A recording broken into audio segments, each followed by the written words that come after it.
that is presenting is on the call. Looks like we have that.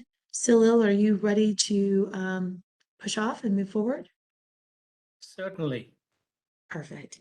Great. So I want to welcome everyone to the DC Flood Task Force Residential Resilience Action Team meeting for August 9th. And we have an agenda to get into some of these items that we've been talking about over the months of work. And we will start to wind down in our discussion and really move these action plans into action, literally.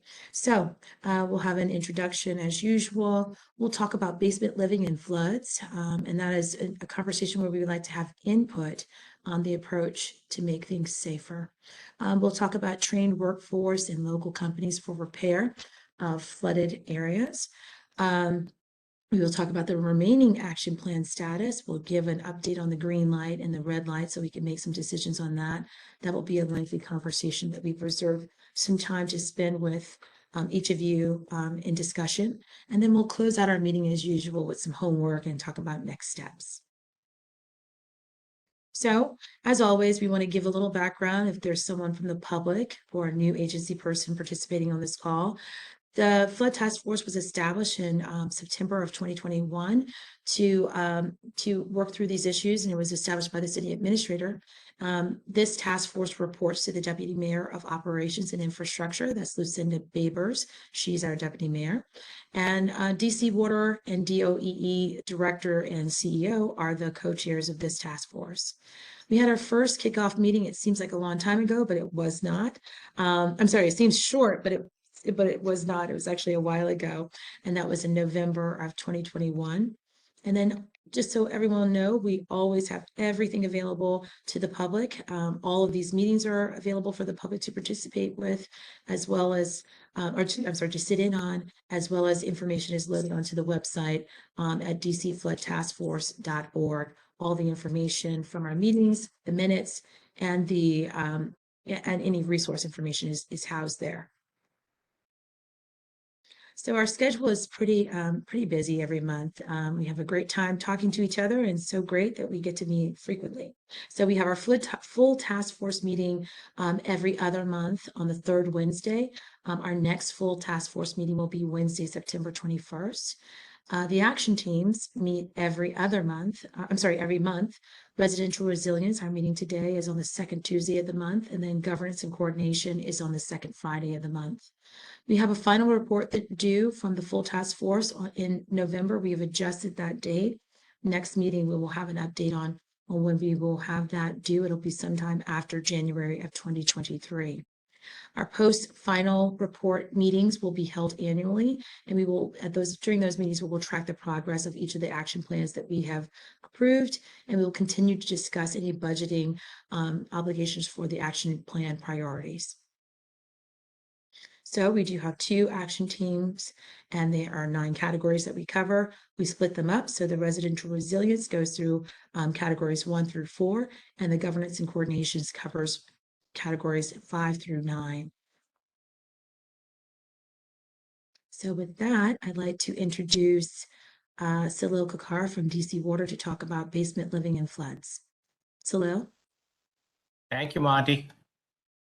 So this is a topic that doesn't get discussed much, or never used to get discussed much, but it's something that's really come to our attention across the country very recently in the last couple of years, mostly in focus. Typically, you worry about a stream, creek flowing over its banks, what happened in Hazard, Kentucky recently, and flooding. What's happened, and this was very clear during Hurricane Ida, is with the number of deaths that they had in New York and New Jersey, an element that was not looked at carefully was residents that live in basement apartments. And Hurricane Irma, when it came ashore, Staten Island, they had several deaths in basement apartments, and they attributed it to storm surge.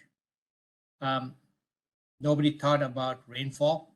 We had one in our region in Rockville last year, but Hurricane Ida had, I believe there was 17 between New York and New Jersey. So typically, when you think about water flooding, it's the creeks coming up, and yes, that is a danger because they can run over the ground towards the homes. But the other thing is exactly what happened yesterday in Riverdale, where a targeted storm over a small area suddenly had 5 feet of water in an area because it just so much water fell down it could not evacuate that area. Now imagine if you had that kind of water, and fortunately this was an area where there weren't any basement apartments. But if this kind of rainfall can occur anywhere, and if you do have basement apartments, water is going to find its lowest point. It's just going to go seep right into the basement, and that represents a danger. Next slide.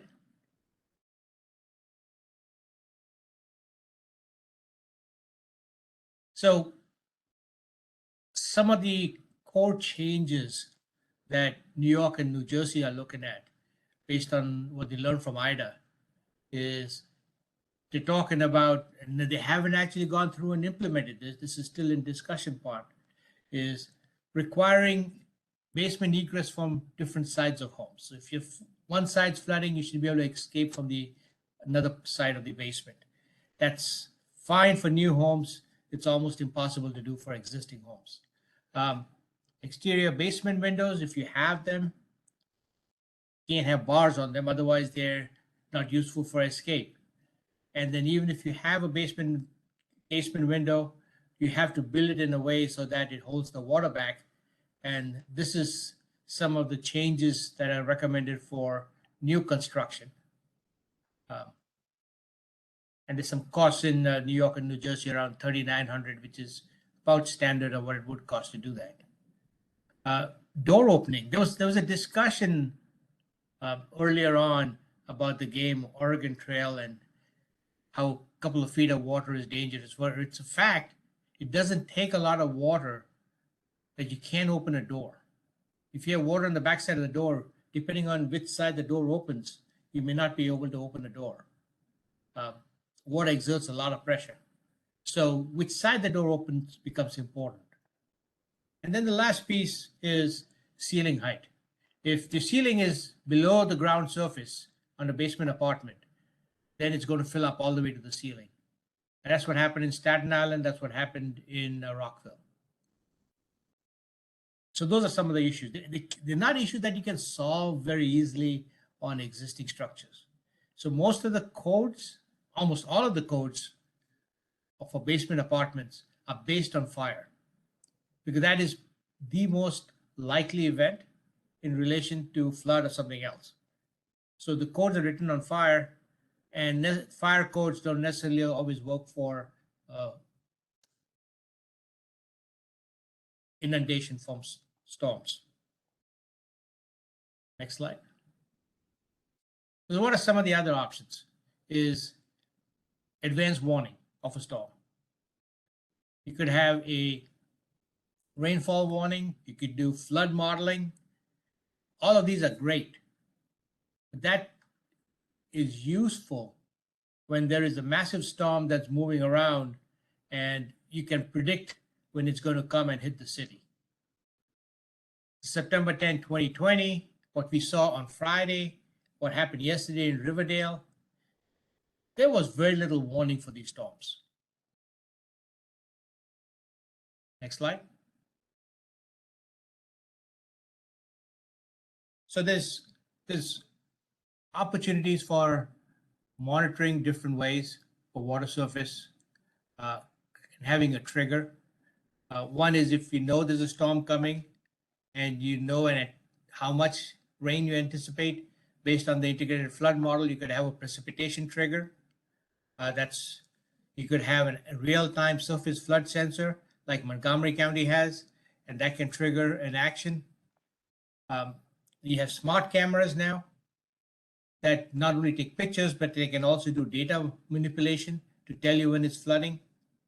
So there's different ways. Social media itself is a great way to harvest the data, because people start going to the social media and documenting there's a flooding. It's easy to pick up.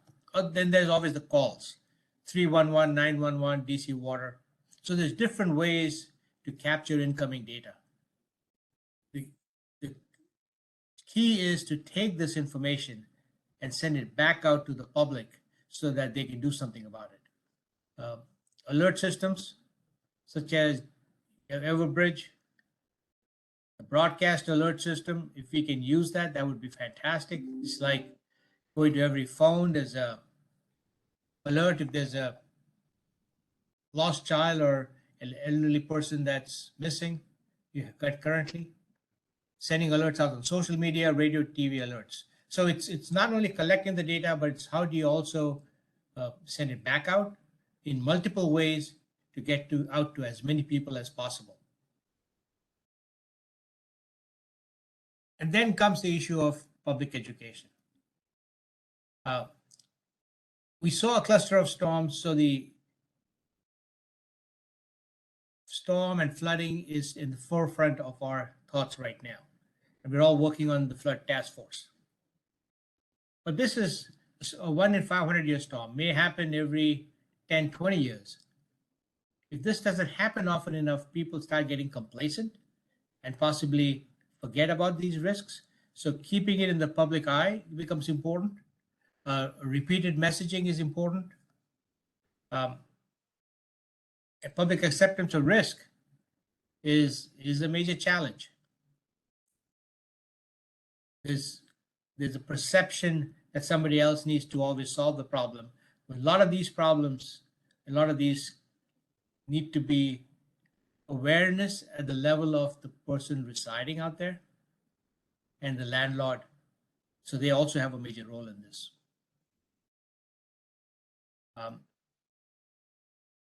Next slide. So, given all these discussion points, love to get some ideas from the crowd here on what would you think is how we need to proceed with addressing this issue with flooding the basements. Given the consideration that this is not a frequent event, as of in DC, I have not heard this happen previously. Of course, we never heard about it happening in Maryland either till it happened last year. Nor did we hear about it in New York and New Jersey till it happened with Hurricane Ida. But that doesn't mean it won't happen. And again, coming back to Riverdale yesterday, with 4 and 5 feet of water ponding in an area, had there been a basement apartment in that area, they would have certainly got flooded. All right. So at this point, I'll be quiet and I'll try and get your input.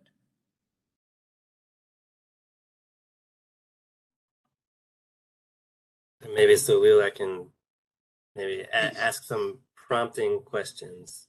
I get it's part of the idea here, just like examining the appetite of the agencies on this task force of trying to tackle some of these issues, knowing that it's going to be costly for property owners and people who live in basements. Is that kind of the decision point? That's a good point, but it's beyond costly because most of the regulations, when you apply them, apply to new homes and substantially improved homes, not existing structures. Yeah. So you don't want complacency that you've done something when the majority of the structures may not be impacted by regulations. So I don't know if regulations will solve the problem, which doesn't mean that new homes shouldn't address it, but yeah. Is there an appetite for regulations for new homes? Would that fly? Or would there be significant resistance?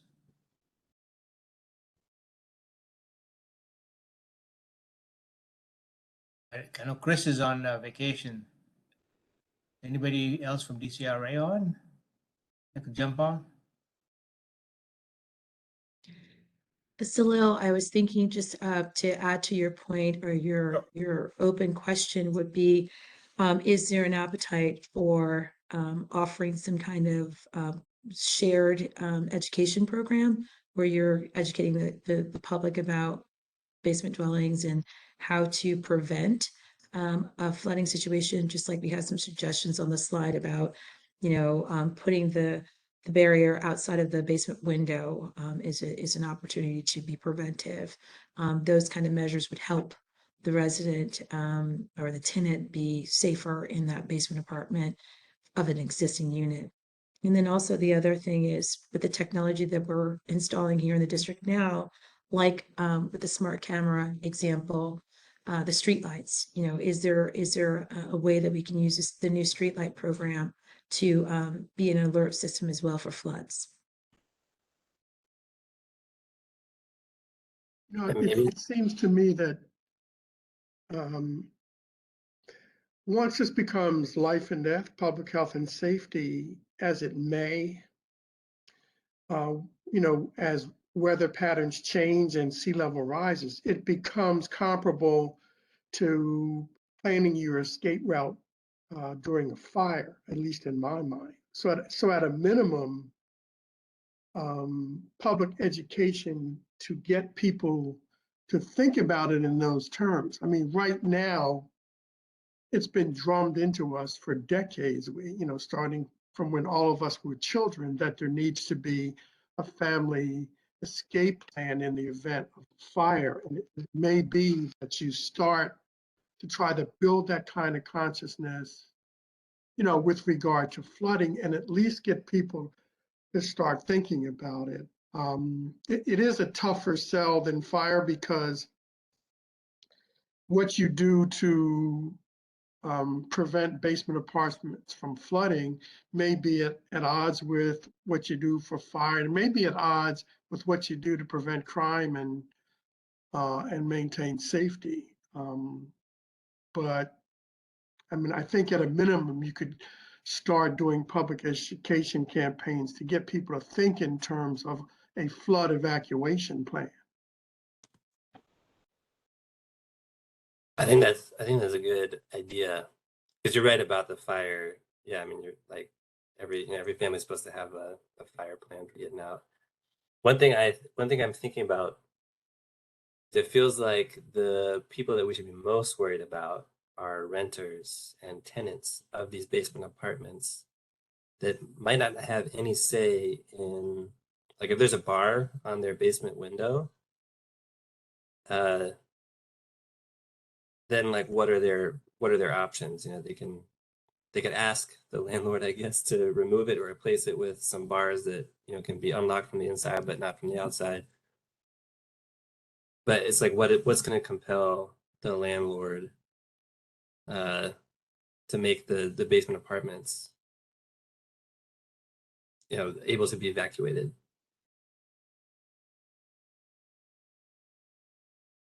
So, good points. The other issue is, I mean, I hope nobody has a fire in their home. It's never pleasant. But if you have a fire and you're able to escape, you go to the outside and you wait for the fire department. Typically, if it's a flooding condition, you're going out into pouring rain and into a flood. Where would these people go? They would leave the apartment because that's life and death issue, but they're still out in the rain. So there may be a reluctance to leave early.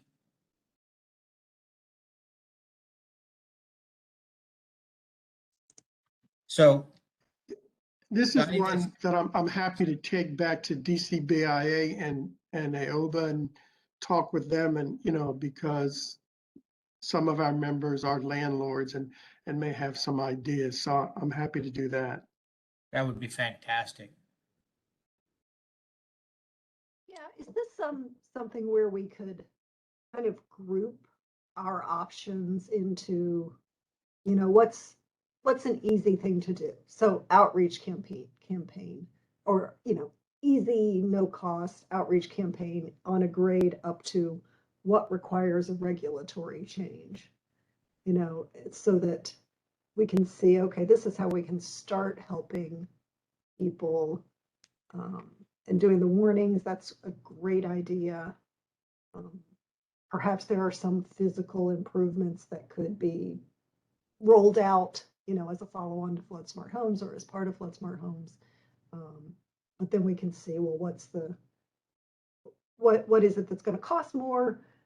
People might be more reluctant to do and may require regulatory change. I think that's probably a good way to write an action plan, right? Like here are the menu items. I think that would be good. I see Steven has his hand up. Yeah, I think just the other thing to mention is the Office of Tenant Advocate applies emergency housing, and typically they're involved in some type of assistance. So if we've identified that these basement units are prone to flooding or will be flooded, they may be able to enact their emergency housing, which I believe is a 14-day to 21-day stay in a hotel. So they may be a available resource for those basement tenants, especially if we know that their units are prone to flooding. So I definitely recommend reaching out to them in regards to that aspect, because the other issue may be contractual with the lease, that if the flood damages the apartment, there may not be a home for the tenants to return to due to the act of God clause in a lease.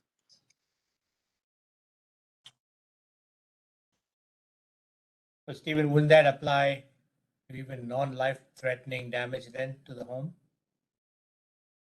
Yes. So what will happen is typically what initiates OTAs, emergency housing, is that DCRA closes the unit.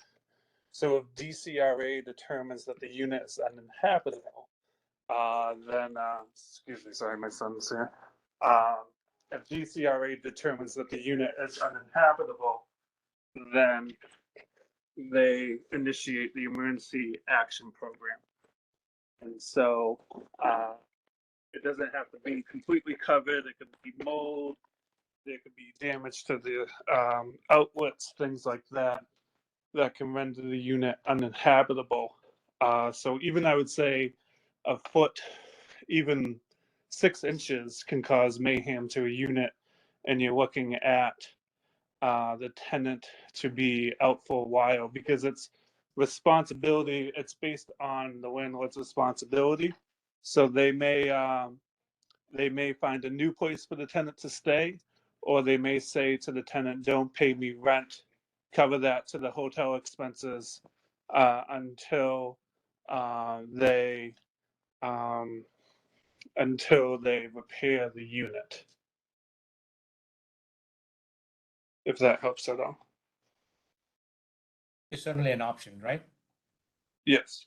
Yeah.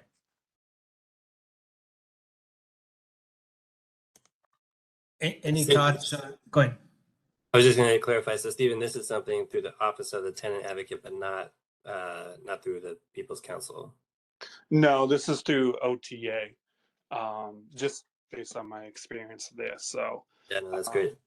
yeah, so the last time I know that they had it, so it's a great resource to be aware of. And typically, what usually happens also, if there's a fire, the Red Cross is involved, and they'll refer consumers to OTA as well. Does that only apply to residential rental properties, or does it apply to commercial properties as well? Unfortunately, it's only to residential properties.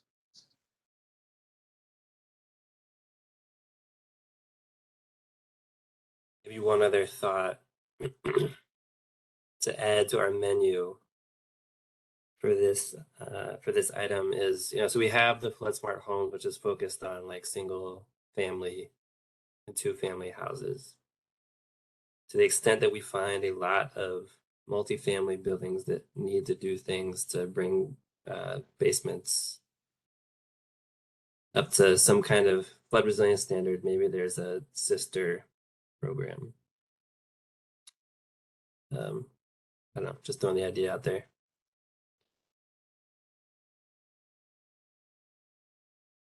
I do know there are multifamily homes with basement apartments in DC. Right.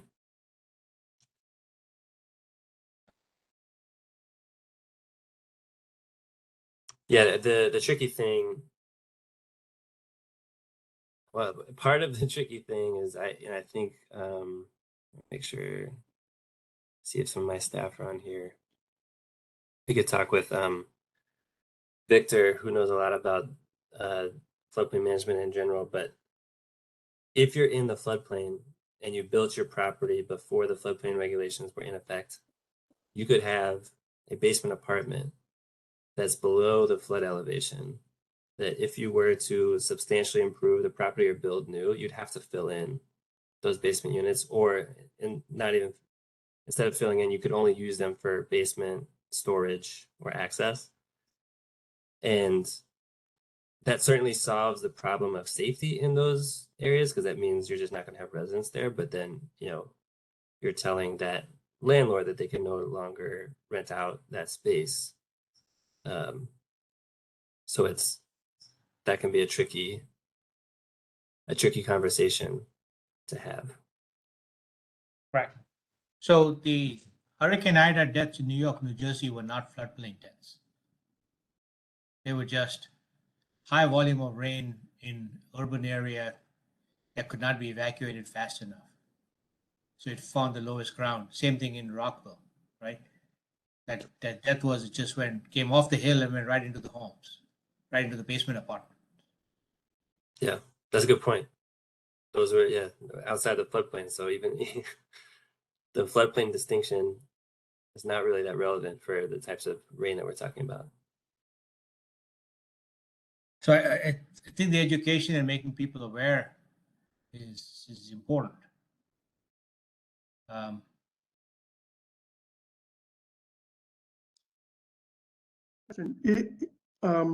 Will the modeling in any way get at the relative risk for this? I mean, would it identify areas that because of the contours, for example, would be more susceptible to this? Yes, yeah, that's one of the main goals of the integrated flood models, that we'll have, we'll have essentially the 100-year flood, but from rainstorms and what those areas are.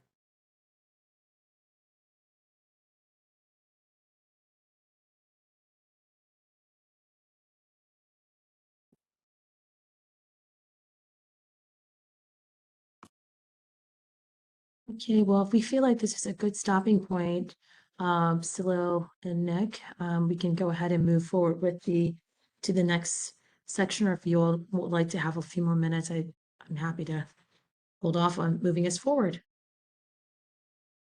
Well, maybe just a quick recap. Sure. So it sounds like, Sel, you'll bring this up with AOBA and DCBI, see if they have any reactions to some of the ideas that have been kind of floating around here. And I think it's I think what we're talking about is, like, pretty much all the basement residences in DC, like what would be things to consider? Because I think, as Salil put it, we're not just talking about the in the 100-year floodplain, because we've seen floods outside that area too. So I think that's one takeaway. And then the other is, I think we can put together an action plan for this that highlights a few items on the menu, like Meredith was saying, and kind of level of effort for each, and then say that just essentially that for this action plan that the conversation needs to continue. I don't think we're gonna be able to come up with something before September on, like, exactly what what regulations need to be changed, or what program needs to be established. But I think to just continue the conversation. Does that sound reasonable? That sounds great. The only thing I throw in there was just for consideration for everybody is thoughts about doing a combined fire and flood education piece so that one doesn't contradict the other if they're done separately. If you do it as a combined piece, then there's a chance that people understand the nuances of both. Otherwise, they'll say, the fire says do this. We come back later and says flood do this, and there may be directives that are opposing each other. So if you do it as a one piece, and who normally would do a fire protection education piece? Would that be the fire marshal's group or?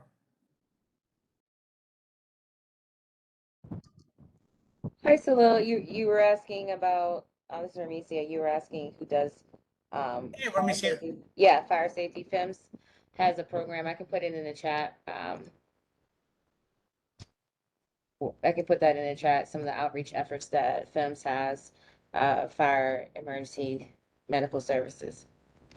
So Ramesia, since you're the most experienced person on this issue, what do you think about a combined education program versus separate ones?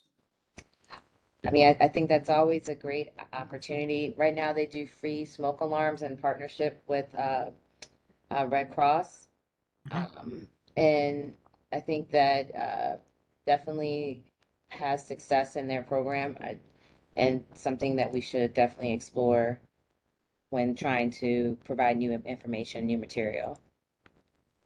Would the fire department, you think FEMS also take this on? Because typically a water rescue is again mostly FEMS, right? You know, we can always have those conversations with the group that within department. I can try to see. I know we have relations with them as far as training opportunities, but can I get back to you on Absolutely. a point of contact for you to kind of start that conversation?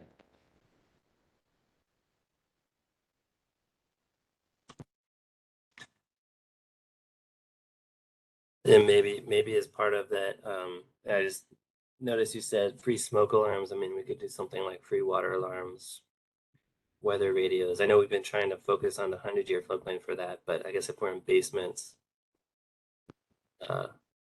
it could be an option.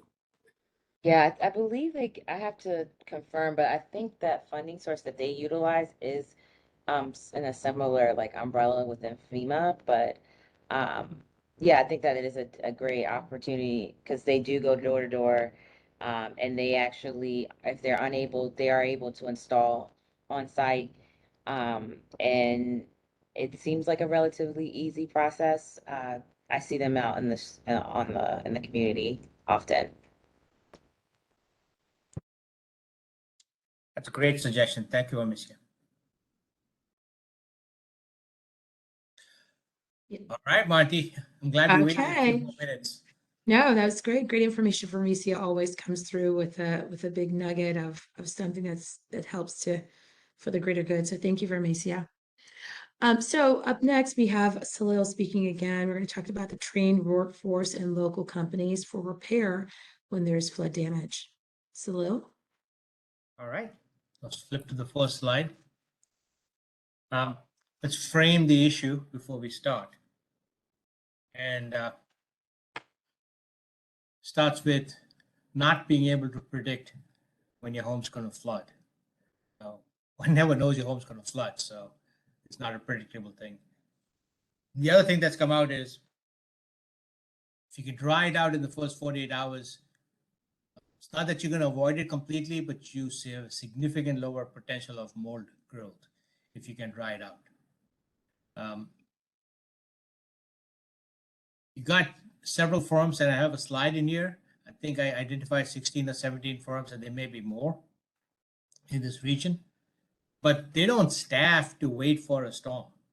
They staff for base level, whatever work is out there in the community. So if and when there is a storm and you have multiple homes damaged, multiple businesses damaged, they don't have the staff, necessarily have the staff to go to every single one that calls. So what ends up happening is they would start prioritizing who they serve. And it's probably going to be based on the larger projects where there's more profit that's going to get the attention. And what that automatically means is the disadvantaged community where the profit margin is not large is not going to get the service right away. And these are some of the problems we're talking about identifying and then trying to see how we can solve them. Anybody else want to jump in and see some other stuff that's not listed here? Take a few minutes.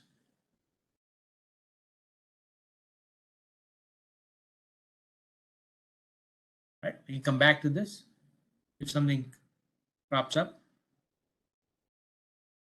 So the 17 firms that have advertised that they do this work in this area. A lot of them are pipe breaks in businesses and homes. But the concept is the same, and these firms provide the same service to dry out the business or home and do repairs. Next slide. So what's the possible resolution to this issue? Is developing a local workforce that's capable of responding to emergencies. They're trained up to respond to it. Then the question comes in is, how do you incentivize the firms to hire this supplemental staff when there's an emergency? And the focus is to be able to serve everybody, not just find the staff to make more profit for the firm, but create the sort of arrangement so that the people that get the least amount of service who need it the most. Because if you look at it, a person that really can't afford is on the borderline. Even a $2,000 or $3,000 damage is significantly more impactful to them than somebody that's well off and has a $20,000 damage, because it's the potential to recover isn't there. So those are the people we need to focus with. And maybe if we tie this to also the insurance instrument, there's an option. This is just suggestions out there. Sal? I mean, the tendency is always to want to do this in the private sector. I don't think that works. I think this needs to be a government agency responsibility. Would you Right please expand on that? now, and I'm saying this as being in real estate development, there's a shortage of labor across the board of all forms, and that was the case before the pandemic. So I can't think of a worse time to try to build a new workforce. And you can incentivize people to hire staff, but I don't know that you can incentivize them to keep staff on board, when you have an uneven workload. But let me give an example. At least when I was at Public Works, we had the capability to do some snow plowing in-house. And then beyond that, we actually paid dozens of trucking firms and construction firms and other contractors just to carry the plow for the snow season in case we needed them. Okay, then if we actually had to call them in, they got paid in addition.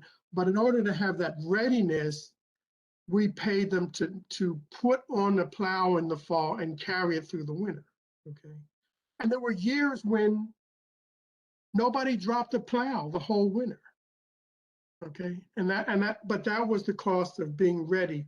So this is not a simple thing to do, and there has been very little success. I mean, you could talk to employment training, but actually building new capability in the community. So I mean, I think this is tough to do. I really do. And and almost might be better done as a government function. It's just my opinion. Now, the voice of experience is very helpful. Anybody else wants to like to comment?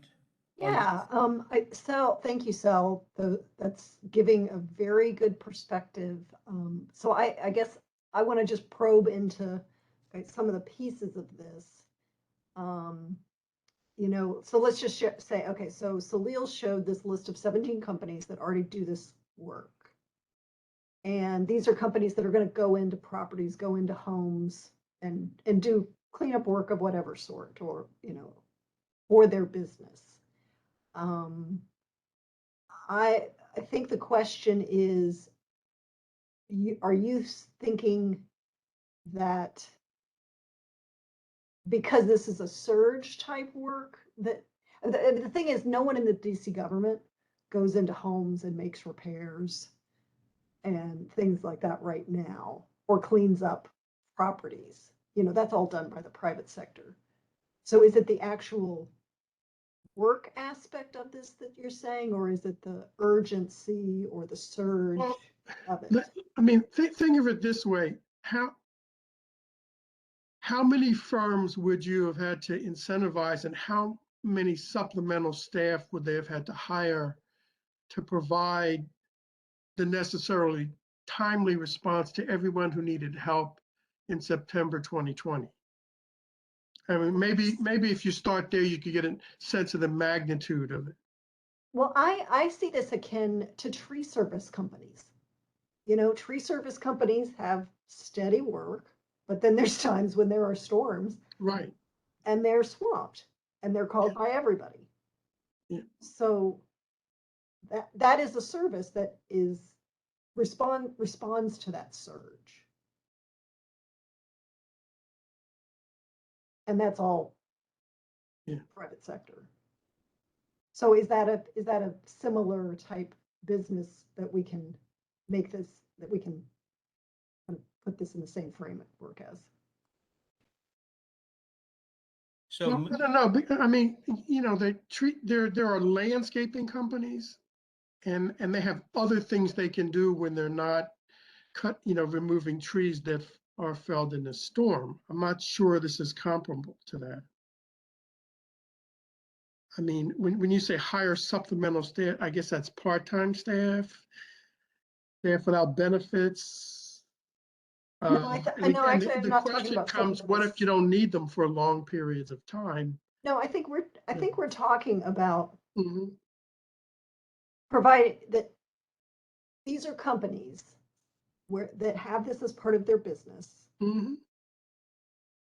The idea is that we can provide special training so that these employees can do the work that this business does, but also have perhaps specialized, perhaps it's not specialized, I don't know, to do the work that's needed during storm surge cases. Sal actually teed us up for the next slide. Okay. So if you go to the next slide, maybe we'll answer that. So here's the issue that Sal brought up, right? The people need full-time employment. So they cannot be part-time employment, otherwise they won't be around when you need them. So what are the options for full-time employment for the trained staff? So Meredith, like you said, is the flood cleanup contractors. Because do you train them up for them to do other stuff for these people? How about local contractors and plumbers who want to get into this business? Are they interested in hiring these people? Does DOE have something? Does DC Water for a green infrastructure? Does DDOT for the green infrastructure maintenance? Could they use these staff? They wouldn't be doing that while it's raining. They could be doing something else.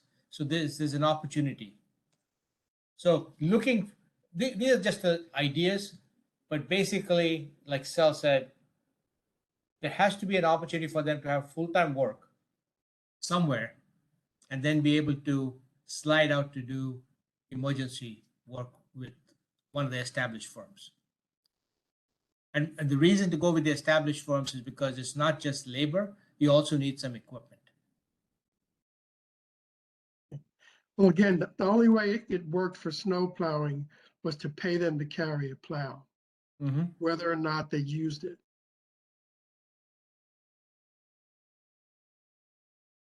Right? Otherwise, there's no incentive for them. Right.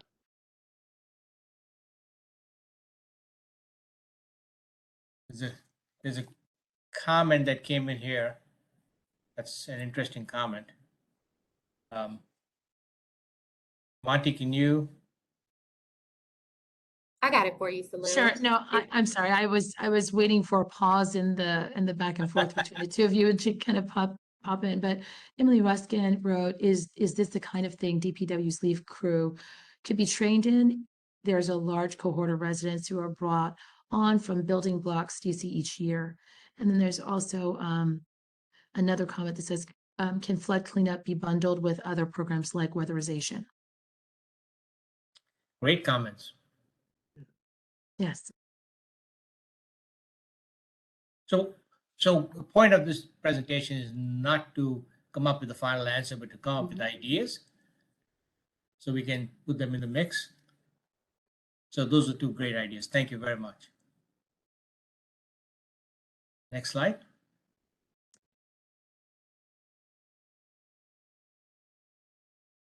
Okay. So how would we go about doing this?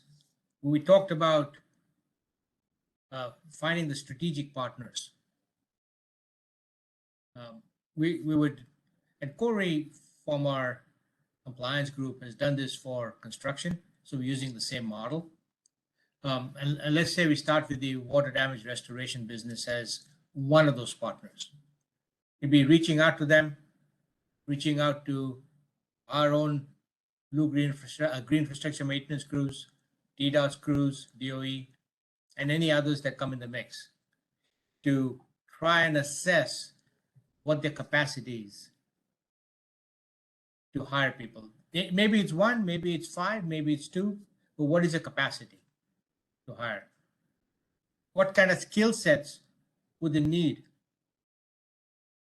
And certifications. So in order to create an apprenticeship program that works for the different companies, it's first to understand what their needs are. Next slide. Then look at a training center to partner with. We've used all of these at some point or the other. So find out one or more training center that you can partner with, depending on what the response is.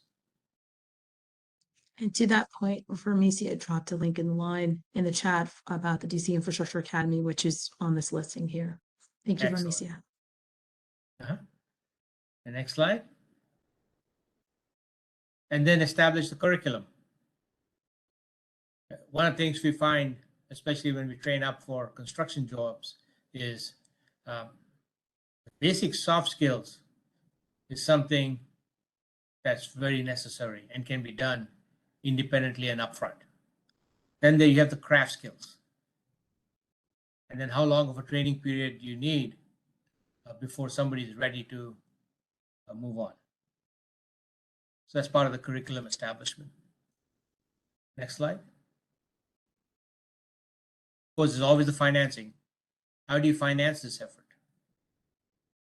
There's grants available. And at present, we do have grants available for training. So that's very fortunate where we are. And 5, next one, is recruitment. So the last step is recruitment. We don't want to go through with recruitment unless we've got everything in place so that when we do recruit a candidate, there's a guarantee for them to go through a system. All the way down to referral them to employers. Training does not guarantee employment, but training definitely gets them ready for employment. But on the other hand, you got to make sure that there's room for them to move up into an employment. Have you talked to DOES about this, that I just wondered if they had any thoughts based on their experience. Sal, I believe so, but I'm making a note on that.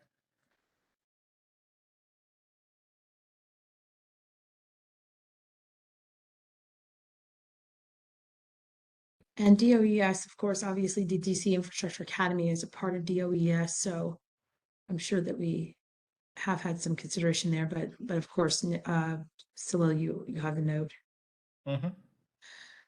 We have 2 more comments here, and one from Sharon Shipman.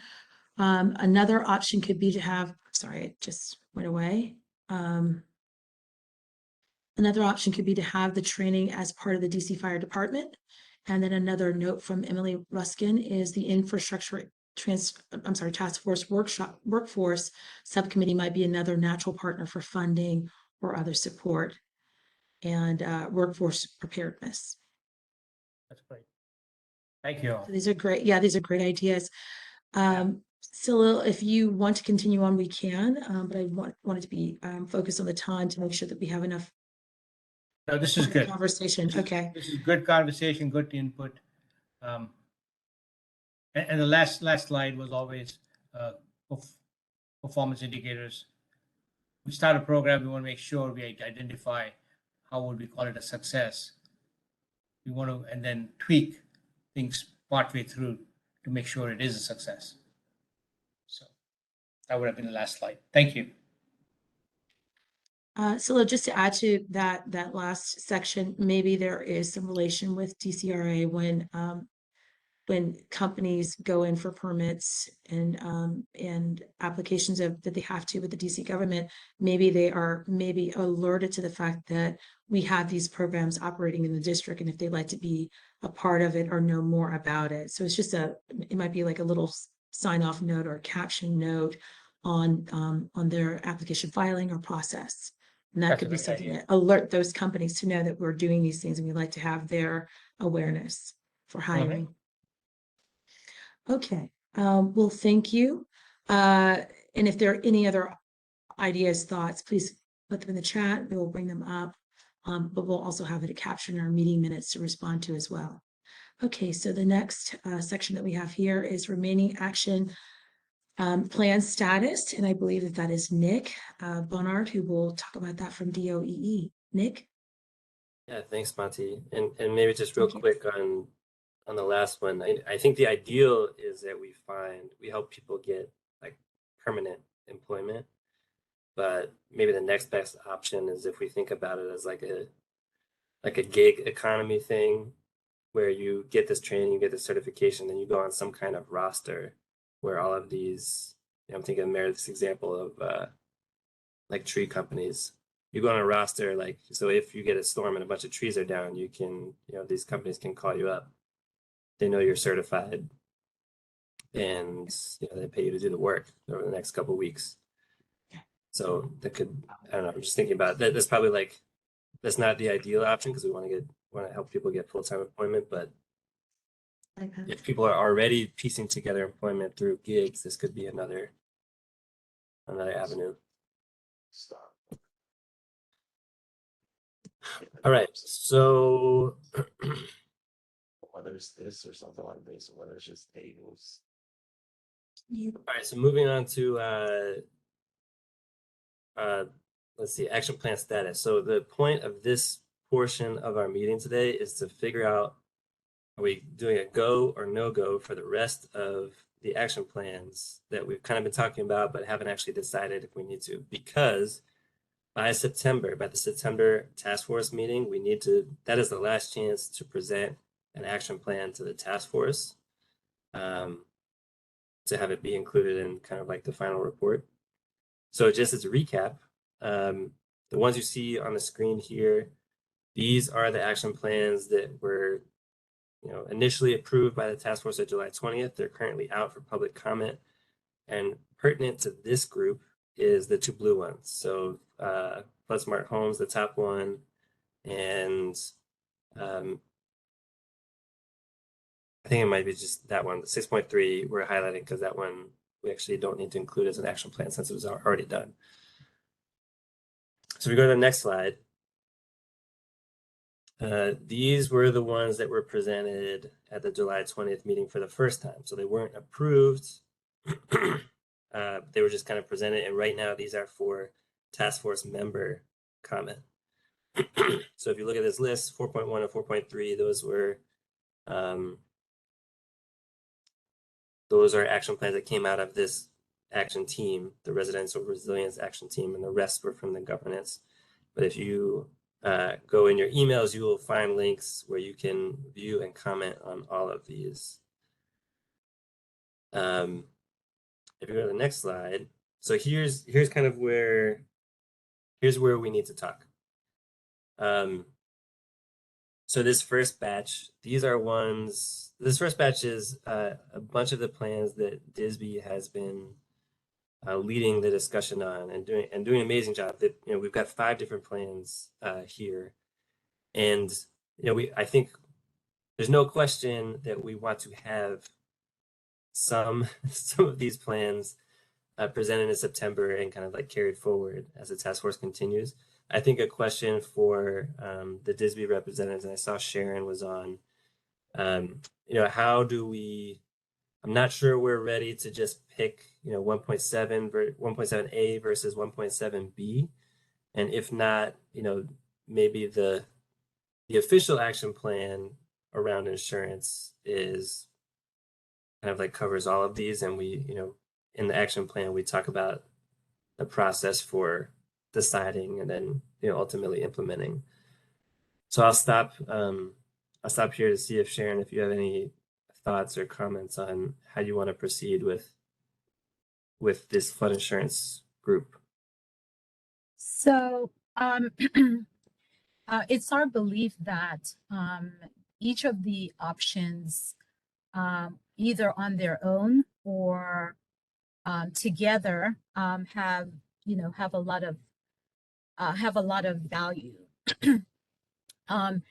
And so I think that we would want to perhaps submit all of them as options, and then perhaps there may need to be some type of cost benefit analysis done once they're all submitted. We haven't actually completed our own internal discussions as to which option would necessarily be good, because again, a single, we could approach it as selecting one as a single strategy, or we may decide that we want to have them overlapping. But I think that the best approach would be to present all of the options as flood risk mitigation strategies, and then based on that cost benefit analysis, and then at that point, make the selection as to which one would be most feasible, or which two combined would be most feasible. So it would be fine to perhaps get feedback from the group today, the ones that perhaps they feel particularly strongly about, and then maybe we can follow up with some additional discussion. I would certainly want my team to be present. As you mentioned, neither of the Phils are available today, neither or Angela. But that's my recommendation in how we could approach it. Yeah, that makes a lot of sense, especially from the sense that, when we present in September, what happens is then they go for agency comment. So yeah, I think it would be great to have all of these be able to get agency comments. I'm just trying to think of,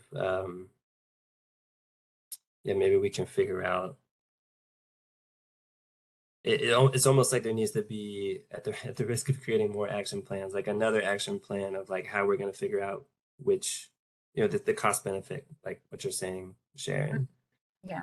So that an agency is on notice on what the next steps are. Just so I'm clear, though, for the final list of action plans that goes in the report in November, are those to be implementable? In other words, you've already determined that these are the steps to implement, or are you going to have action plans that are still investigating things? I think it's going to be a little bit of both.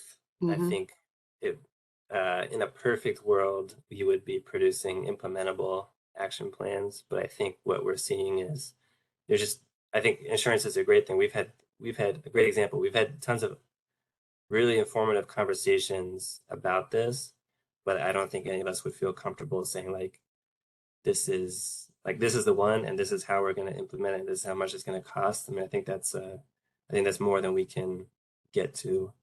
And I think that's okay as long as we're being clear in the action plan. Here are the next steps. Here's kind of a timeline for doing it, and here's kind of the intent. Like the task force has an intent to do some kind of program, and kind of further explore it. So to that point, Nick, I could ask the team to kind of look at some scenarios, insurance type scenarios, in terms of vetting which programs we think in terms of the benefit, and again it would be difficult to to select one versus the other, because as I mentioned, I believe that each of them as a single strategy or overlapping would be very beneficial to to what we're trying to do. But I could ask them to kind of look at each on its own, and maybe jot down their thoughts, or come up with some guidance on which ones they think would cost have a lower cost and a higher benefit, if that would be helpful. Yeah, I mean, it does sound like that would be useful. I know we have continuing conversations with some insurance experts that would love to help us do like an actuarial analysis.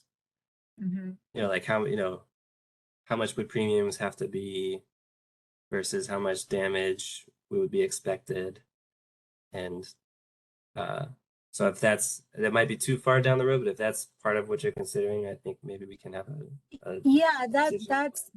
that's kind of where I'm going. I mean, we do Okay. have actuaries here in the department Awesome. that could give us some feedback, and and then we could share that. It may be at a high level, and it may be that you would need to do a deeper dive. I don't know whether the insurance professionals that you're referencing is at ORM or somewhere else, and we could maybe go have another layer of review as well. Yeah. I think. Hey, I want to jump in here, if I could, to ask some follow-up questions to Sharon. So I think you're absolutely right. There is so much, each of these proposals has an extremely high value and needs to be considered individually. We had thought that it was not feasible to actually get to a decision point on which one to proceed with during the time frame we needed to, which is essentially the next 2 to 4 months. Is DISB thinking that we would be essentially voting on which one of these to carry forward in that time frame? Yeah, again, we actually did not have those internal discussions. I think our thinking was more that, you know, all of these would go forward. And then, you know, perhaps at the next level that, you know, they could be decisioned then, based on, again, this cost benefit analysis. And, you know, we don't know what the leadership is looking for and what resources, you know, are available. And, you know, without knowing all of that, you know, someone else would perhaps need to reconcile those two, but, you know, outside of Disney.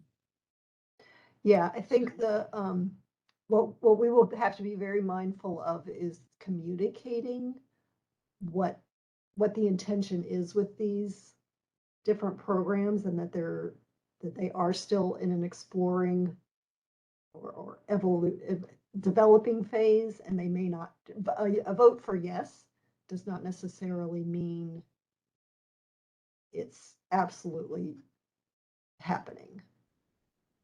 It's being implemented. Hi, this is Jed. Yeah, I think that I think basically it's just that additional analysis that Sharon's recommended is fantastic about highest and best use. But ultimately, I also think it's up to the committee and up to this group to be making some recommendations in our minds about whether it's all a mixture of, you know, this one, while it really is important, is the best use, is not necessarily the best use, and be able to come up with those recommendations. And I think we could have that conversation with CEO Gaddis and Director Wells and Commissioner Holmes and myself, to kind of circle back in order to make sure we're honing in on all of those after, you know, some of that potential actuarial and or just evaluation is taking place about the pros and the cons and the cost benefit analysis. So then we could be recommending, you know, financially, let's go after this, because I think, again, we're going to just be consistently running into cart and horse as we talk around these great ideas. Just need to at some point be able to make that decision to say, let's pursue it, and we'll figure. And then from there, we're going to have to figure out the financial mechanisms to support it. And I think whatever you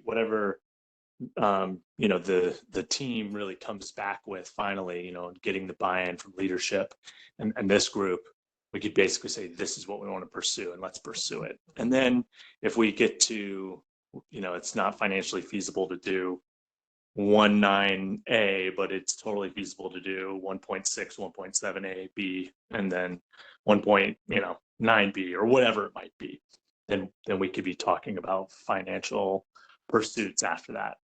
And you're right, Meredith, in that if we can't, you know, we can say this is what we want to pursue, but if push comes to shove, it doesn't become a viable option because of the financial obligations or the administrative obligations, then we can always say we're making the best decision, best recommendation. Because I don't necessarily think, and I'll just close with this, I don't necessarily think that the executive leadership team will be able to make a decision without some firm recommendations from the committee and from the group. So that would be the only thing I would want to put out there, is that we really hone in and come up with some decisions. I think between DISB, ORM, you know, any other actuarial experts, any other experts to give some highest and best use ideas, we should be able to make some solid recommendations, and then from there we can chase it. So with what Jed just said, it may be that we would need to perhaps outline some standards or some guidelines in terms of, you know, how we're going to judge which or you know, or the number of plans that we would want to move forward. I think that would be helpful to the group to come up with some guidance or some standards in making that decision.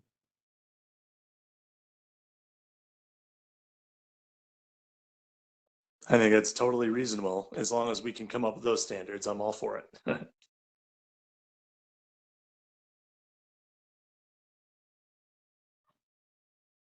Sharon, is there something, just thinking about the next meeting in September, I guess 22nd, maybe? Is there something that you and your team might be able to present to help facilitate that conversation?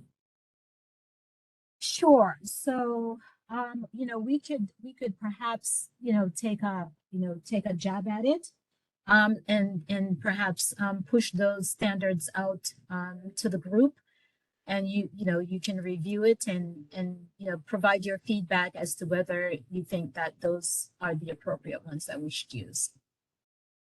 How about that?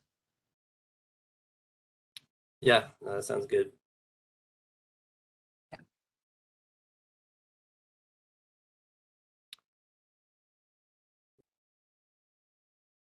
All right, well, all right, so it sounds like we got a good plan for the flood insurance going forward.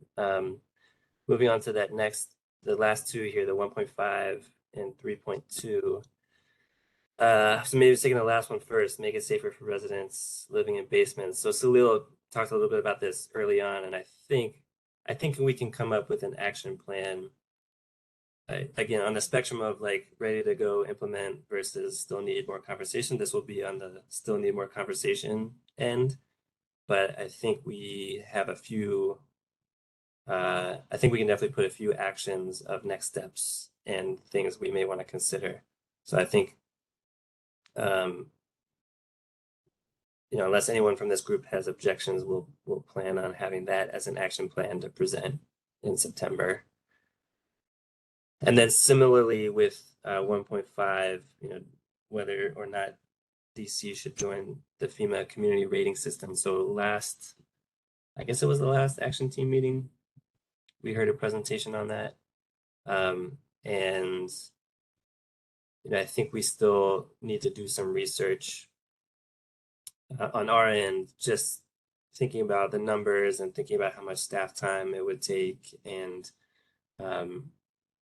what exactly would be required if we do become a member of the CRS program, and what would be the benefits. But similar to the last one that I mentioned, we can outline that process for decision making, and maybe include,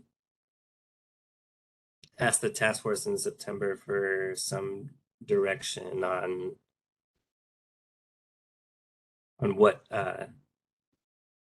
what the sideboards would be like. If we can't recoup the cost of the staff that would be required to take it, should we not do it? Should we do it anyways because it saves some money for local residents? So I think we can kind of move forward with that. So just pause real quick. If there's any objections to having an action plan on those two, you should speak up or type in the chat.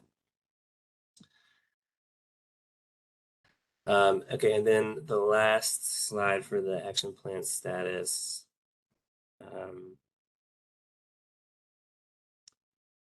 So I'll start with, so maybe to bring you back on, Sharon, one thing we identified very early on in our list, it was just a brainstorming list, was having an action to directly subsidize the existing NFIP policies. Mhm. And I know that a lot of the work that you guys have been doing, we've been working on together in the task work, is kind of like alternatives to the NFIP for the smaller dollar events. And I think those are still really important. But I think the question to this group and to you, Sharon, is, should we also be exploring just some kind of straight subsidy? And I'm thinking about, I saw a recent article how that the cost of insurance premiums are going up for some people. I think in DC that's not as much the case, but where the cost of insurance is prohibitively high and people aren't, just not going to get it. And whether or not we want to play a role in making it more affordable. Well, this is certainly a proposal that has been around and has been mentioned a number of times. I think the concern that we have is, the cost of the NFIP program is completely, out of our control, and at times can be somewhat unstable because it has a lot to do with, what Congress does. So to commit to subsidizing a program where the cost could shift so quickly and exponentially, that might be, to me, somewhat cost prohibitive. But that's just my thought. I'm certainly open to hearing, thoughts from the group as to, how they perceive it and what their thoughts are. But in terms of the discussion that we've had internally, that is kind of where we've landed. But maybe there's some persuasive argument as to, why that would be a good way, for us to go.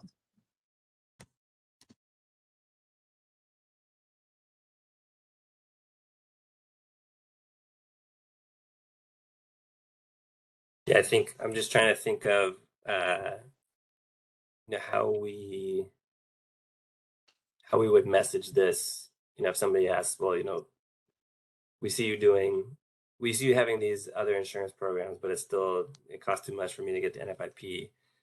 I think there is a way to message it. I was just wondering if you've thought about that at all. When you say message it, can you Yeah, explain? no, I'm just trying to think of like inevitably we will still have, one of our in floodplain management, one of our recommendations is always like, have you considered flood insurance? And certainly, like, let's say we have one of these DC programs that we've been talking about, so we'll have that. Maybe it's mandatory. Maybe they don't even have to think about it. They're just already enrolled. But then there's also, I think, always going to be the option that they can buy the NFIP policy. And if they say that policy is too expensive, is there, do we have right now we don't really, we just say, yeah, I know it can be expensive, I'm sorry, but that's like the actual cost of insuring your home against flood risk. I don't know if I'm just trying to think of how I would respond to someone if they asked, like, why we didn't consider it as part of the task force. Well, again, I'm not necessarily saying that,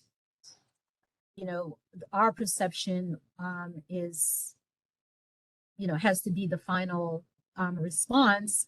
It could be that, we come up with a subsidy that has some limit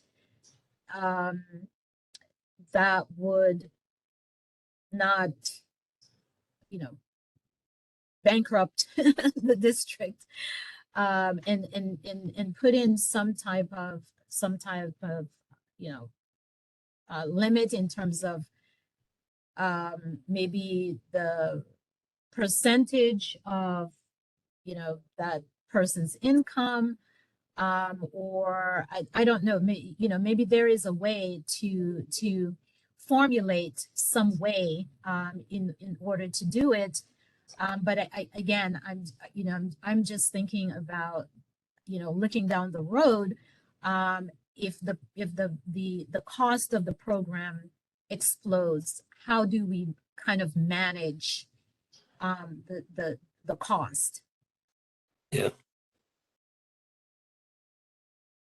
Yeah. So, I mean, that's something we can certainly explore and think about ways that, perhaps they could work, and we can make some recommendation again, with the caveat that, that this is a program that is, outside of our control. And therefore, we would have to be prepared to deal with, whatever those financial, consequences that may, come from that.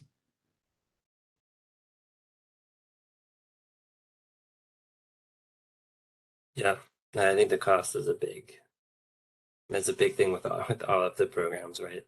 Yeah. I don't know. Jed is on.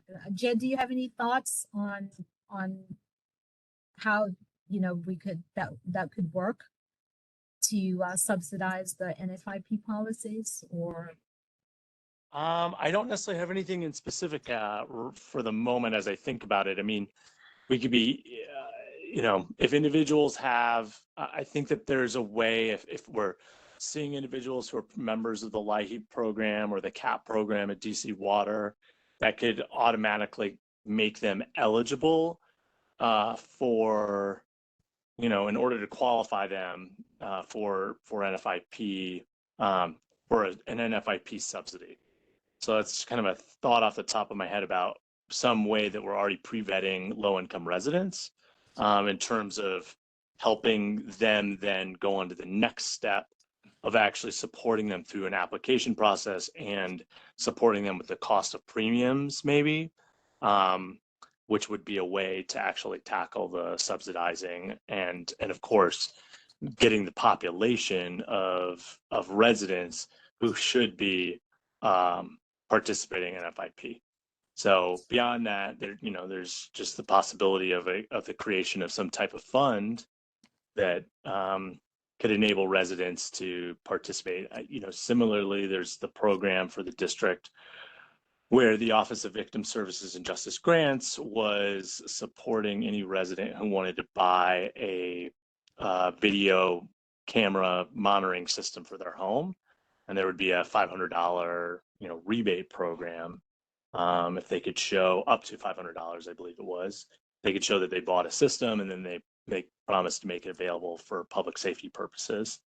So, there's another type of program. Again, what is the appropriate subsidy amount? Are we talking about fully subsidizing the premiums? Are we subsidizing, something else? So I just wanted to make sure that we're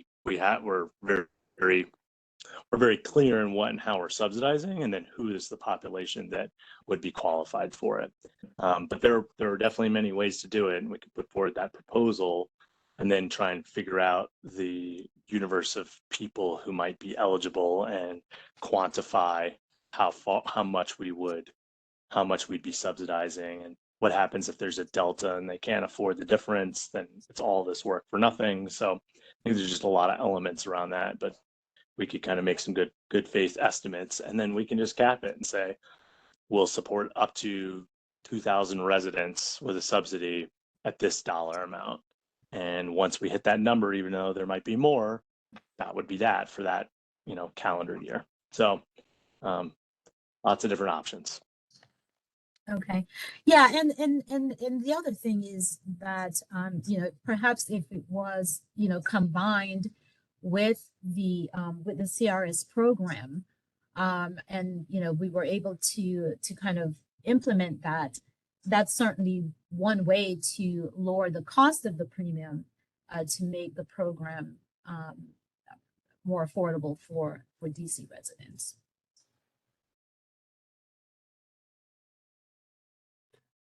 So maybe I like the idea of potentially combining with the CRS. So maybe we can circle back with Jed on, I think actually you came up with a pretty good proposal on the spot, Jed. So I think maybe taking that and putting it into an action plan for consideration anyways might be a good thing. Nick, I did want to bring to your attention, there's a note from Sarah Edwards in the chat that pertains to this conversation. She says, I think it's more likely that Congress would pursue an affordability program, reducing demand for subsidy rather than suddenly increasing rates, especially after the rollout of RR 2.0. So So just to add that into the comments in the conversation. And then there's one before that that pertained to Salil's last conversation or his segment from Emily. And I'm sorry, Emily, we didn't get it in there at that same time. But back to how we would work with outside companies and help them with creating workforce opportunities. It's the comment is there might also be a natural nexus between DSLBD to help people who are trained in remediation become business owners in their own right, especially CBEs. So I want to just make sure we have those into the record for our minutes. Nick, did you want to go ahead and close out this section about the action plans? Yeah. Thanks, Monty. Yeah, so we just talked about 1.4. The rest, I don't think we need discussion, but I can just say, so I think 2.2, we talked about this one today, Salil did. So I think we can put together again an action plan with some ideas and next steps. And I think that one we can definitely give a green light. And then also I just wanted to mention, if people are keeping track of that Excel spreadsheet that we put out very early on about the ideas, there was 2 that we've kind of morphed into and incorporated into other action plans. So paying for repairs immediately after a flood has been kind of incorporated into the insurance action plans, and then incentivizing backwater valve installation. I think it's actually the other way. We 1.9 kind of went into 4.2. So so I know we're just about over, but I guess if you so you can skip to the next. Actually, you can just go to the closeout, the action team homework. So yeah, just a reminder that right now, the action plans that were presented in July, so just a couple weeks ago, are in your inboxes. And if you want to provide comments, please do so by August 22nd. Also, action plans.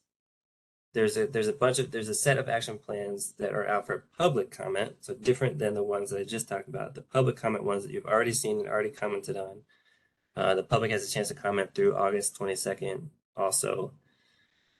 And then just a note here that, hopefully this was made clear with this last section, but if we are going to present an action plan, they have to be presented in the September 21st meeting.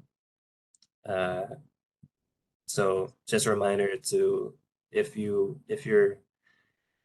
we talked about one of your action plans that needs to be done by September, like please start working on it. And don't forget that we'll also be asking that you have a couple slides to present to the task force so that they understand what's going to be in the action plan. And then, then ultimately you'll need to prepare the 3 to 5 page plan that goes along with it. So just a quick question, apologies. Just so that I'm clear, in terms of the guidelines that we discussed for the DISB proposals, you need those, what type of timeline are we looking at? Because I just want to make sure that, I communicate that to my team. So on September 21st, we're asking DISB and you and your team to present those options. And I think it sounds like we'd also like to present or have kind of like a discussion decision point, like get some feedback from the task force on what they're interested in. Right.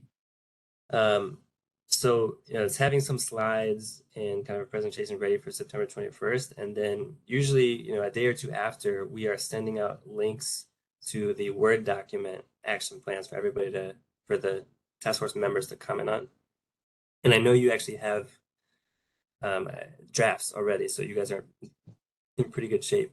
But those, so basically by September 21st, it's the presentation and the action plans that you want comment on.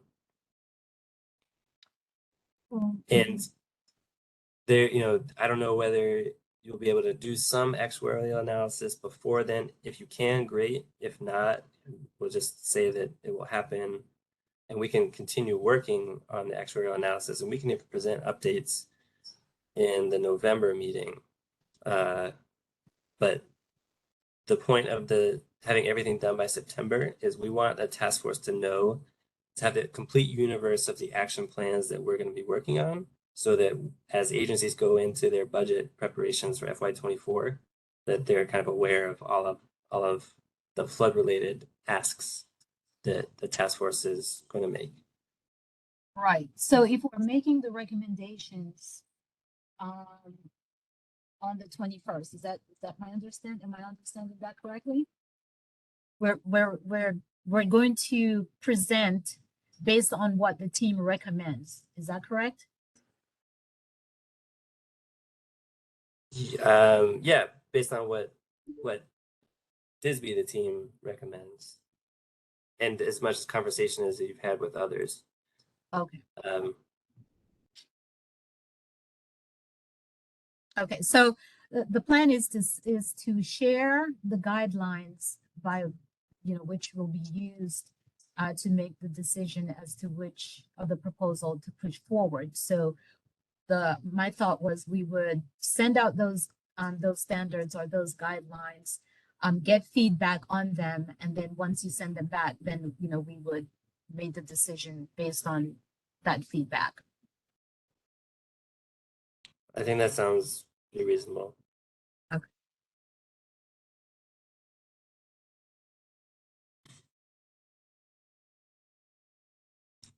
And if I think it's the question is, what decision are you talking about? Are you saying that this is how we're going to decide on which option to pursue? Is that the decision? Meredith, are you asking me or? Yes, I'm asking you, Sharon. Yes. Yeah, so as I'm understanding direction that we're going is we're going to be presenting proposals to the full task force in September. But we're going to, before that, we're going to decide which of the proposals we're going to present or recommend. Is that correct? Well, that was not the path. We didn't think that we could go down that path because there was not information. It was not enough time to get the information to provide to everybody to be able to make a decision. So that's why we, in just a small group of trying to figure out how to take this action plan, was the thought that action is what the task force is voting on is pursuing insurance options, plural, and doing the analysis and then deciding later. Okay, so I think the question is, can a decision be made? I personally don't think a decision can be made in the next 2 to 4 months on which items to pursue. You can narrow If it down others to think a it can choice be of done. 2 or 3, can't you? okay, so with the time I'm more for the confused than I was needed. earlier. So Maybe we can, yeah, I mean, we could definitely take this, we can chat, because this is a complicated one, the insurance one, so we can chat about, we can set up a meeting, Sharon, and have a few of us kind of chat about the best path forward. All right. Yeah. Yeah, and it's because of the complications, it's figuring out not only what the best path is, but then also how to explain it to others and what it would cost and all that, so. Okay, look forward to the follow-up discussion. Okay. Well, Nick, is that it? That's it. That's it. Well, we want So- to thank you all for joining today. It's 5:08, a little bit over. Looked like it was an important conversation to be had. Every time we bring up insurance, we know it gets really into the details because it is complex. And we are working hard as a city to make sure that we have the coverage. So this is wonderful that we get to do this. Let me just go over really quick. Our next meeting for governance coordination is on Friday, August 12th at 10:30 a.m. You guys should have links for the WebEx. It should be coming out just before the meeting so that you are current with the link. And then we have our Residential Resilience Action Team meeting. The next one is September 13th. And then right after that, we're going to have our full task force meeting on the 21st, where we will be again approving another batch of action plans that we've already discussed heavily, and they will be ready for approval. So please join that call so that you can put your vote in on behalf of the agency that you represent. And I think that that's it for this slide. Is there another slide? Yes, that's it. So 4:09, we're adjourned. Thank you so much for joining the call. We appreciate it. Bye, everyone. Thanks, everyone. Take care. Thank you. You. Thanks.